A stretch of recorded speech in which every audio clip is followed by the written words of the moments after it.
Health psychology. All right, so this is squarely within the discipline of psychology, and what we're talking about here is how stress relates to disease. This is kind of how we started in terms of talking about stress as a cause for physiological disease, and that there are behaviors that can increase our stress, and therefore behaviors lead to stress, and stress leads to health issues. So this is kind of the equation that health psychology looks at. But I like the questions that they focus on, and now I want to give you a chance to look at these. Emotions and personality, how do they factor This is your into the students. risk Look of disease? at him. What do you think about that for a second? And someone give me an educated response. What do emotions have to do with the risk of disease? If you're really impulsive, is impulsivity a behavior or an emotion? It's a little bit more of a behavior. What about emotion? Give me an example of an emotion. Priscilla, back up. Yes? Like if you're anxious or you have anxiety. Anxious. So I don't know if that's quite an emotion either. Is there an emotion that could create anxiety? Yeah, sadness, anger. Sadness, anger, fear, those are all emotions. Could that create anxiety? Yes? And if anxiety is created, do we get a little bit more stressed? Yeah. Sure. Are there positive emotions that can create anxiety? Yeah? Like, what am I going to get my girlfriend for her birthday? Or is that just me? You have that problem all the time? Does anyone get gifts for their significant others these days? Or is that a thing of the 80s? What's that? Every single day. You get nervous about it or no? Feels every day. A little bit? Yeah. I used to get nervous about it. Maybe that's just me. What about personality factors? Let's go back to what you were saying earlier.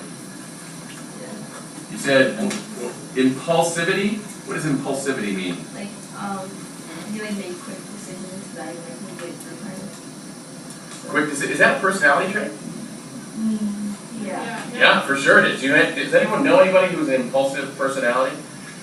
They kind of move quickly, not necessarily thinking about all. That's not a bad thing. It's just how they operate. Yes. Could that create stress? Yeah. Sure. What if they make the wrong decision? So they need even more stress. They might get even more stress. An impulsive response to like fix it. Sure. Sure.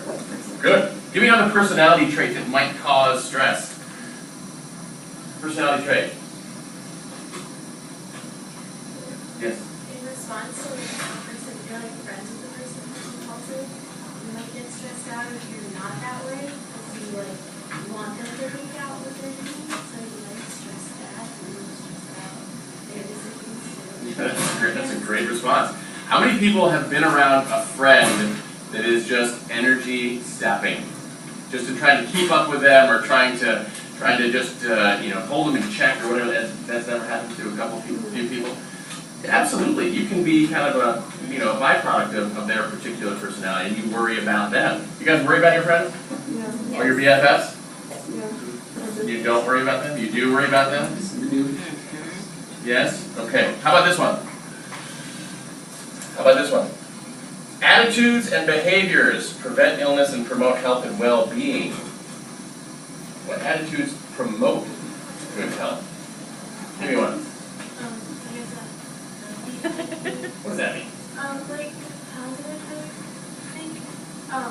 Like if you have a very negative outlook on the world, you'll never be satisfied or happy. You'll be more inclined to do things like alcohol drugs or risky things. So what we're talking about here is optimism versus pessimism, maybe? So it could be attitudes for particular categories. Okay, I'm with you. Yes, what do you think, Chris? Energetic. An energetic attitude or an energetic behavior can promote good things, yes? Being centered. Being centered. Interesting. Yes? A go with the flow kind of person. What do we call those folks? Followers. Who? Followers. Followers? No, because you can go with the flow person and still be a leader. It just means like you react to what comes to you. You don't stress out about Exactly.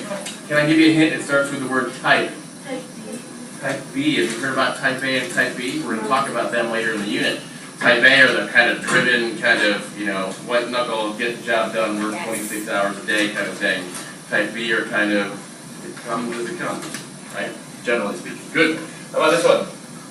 How do our perceptions determine stress? We talked a little bit about this yesterday. How do perceptions impact stress? Go back to the definition, Brady. If you're perceiving everything as being stressful and dangerous, then you're going to feel more stressed out. Sure, and if they're real or not, correct? That's really the crux of this whole stress discussion. Our body responds to all types of stress, whether it's real or it's not real. If we perceive it as real, it might as well be real, and our body sends off signals. How about this one? Yeah. How can we reduce or control stress? Did I ask you this yesterday? Did I ask you this yesterday? Doesn't it, I mean, do you agree with that? Is there a very brisk business in our country on reducing stress? Sure, it's gym memberships, it's going to meditation classes and Tai Chi and anti-anxiety medication, and absolutely, it's at the forefront of contemporary medicine and contemporary business for sure. Okay, let's jump right in. Yeah, a lot more.